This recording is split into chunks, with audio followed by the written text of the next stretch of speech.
अंग्रेजों ने 1774 में नरेंद्र कुमार देव नाम के ब्राह्मण को फांसी दी। यह पहला कारण, सारे ब्राह्मण टेंशन में आ गए भारत के। दूसरा कारण, जिन ब्राह्मणों ने शिक्षा से वंचित रखा था, अंग्रेजों ने 1813 में प्री प्राइमरी एजुकेशन का निर्माण किया। दूसरा कारण, इस वजह से राष्ट्रपिता ज्योतिराव फुले को शिक्षा मिली, इस वजह से छत्रपति शाहू महाराज को शिक्षा मिली, इस वजह से बाबा साहब आम्बेडकर को शिक्षा मिली।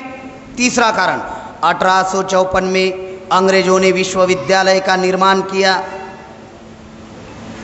और चौथा कारण, 1918 में जब साउथ ब्यूरो कमीशन भारत में जातवार प्रतिनिधित्व देने के लिए आया, अंग्रेजों ने ब्राह्मणों को 1% भी अधिकार नहीं दिया। जिन मुगलों ने 40% हिस्सेदारी दी थी, अंग्रेजों ने ब्राह्मणों को कुछ नहीं दिया।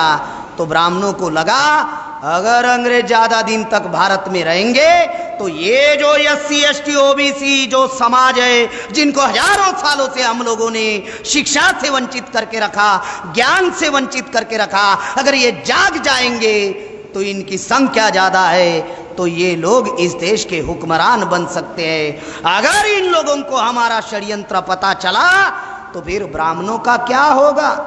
इसीलिए जितना जल्दी हो उतना जल्दी अंग्रेजों को भगाओ।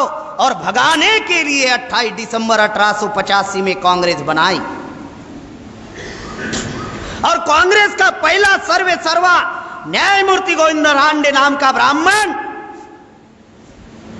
राष्ट्रपिता ज्योतिराव फुले को कह रहे थे कि फुले, आप बुद्धिमान हो, अंग्रेजों का राज है, अगर अंग्रेजों को अगर जल्द से जल्द इस देश से भगाते हैं तो भारत आजाद हो जाएगा, तो इसलिए आपको कांग्रेस के आंदोलन में शामिल होना चाहिए।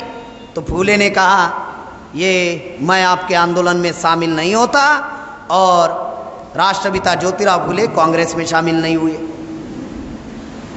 फिर बाल गंगाधर तिलक ने शाहू महाराज को चिट्ठी लिखी और कहा कि आप राजा हो, आप सरीका व्यक्ति, अगर अंग्रेजों को गुलामी से मुक्त होने का जो आंदोलन चल रहा है, अगर इसमें आप शामिल होते हैं तो देश जल्दी आजाद हो जाएगा। तो शाहू महाराज ने कहा, आप ब्राह्मण लोग मेरे सरीके राजा को सोचने नहीं देते, तो मेरी इस भोली भाली जनता का क्या करोगे। जाओ जाओ, मैं आपके आंदोलन में शामिल नहीं होता। और बाबा साहब आम्बेडकर जब विदेश में पढ़ाई कर रहे थे तो बाबा साहब के पास में लाला लाजपत राय गए और बाबा साहब को कहे कि मिस्टर आम्बेडकर, अछूत समाज में आप बहुत बुद्धिमान व्यक्ति हो, पढ़े लिखे व्यक्ति हो, अगर आप सरीका व्यक्ति अगर इस आजादी आंदोलन में शामिल होता है तो अंग्रेजों को जल्द से जल्द भगाया जा सकता है। तो बाबा साहब ने कहा, लाला जी, मैं यहाँ पर पढ़ने के लिए आया हूँ, मुझे पढ़ने दीजिए, भारत में आने के बाद मैं देखूंगा मुझे क्या करना है। और बाबा साहब ने लाला लाजपत राय यानी गांधी के आंदोलन में शामिल नहीं हुए और बाबा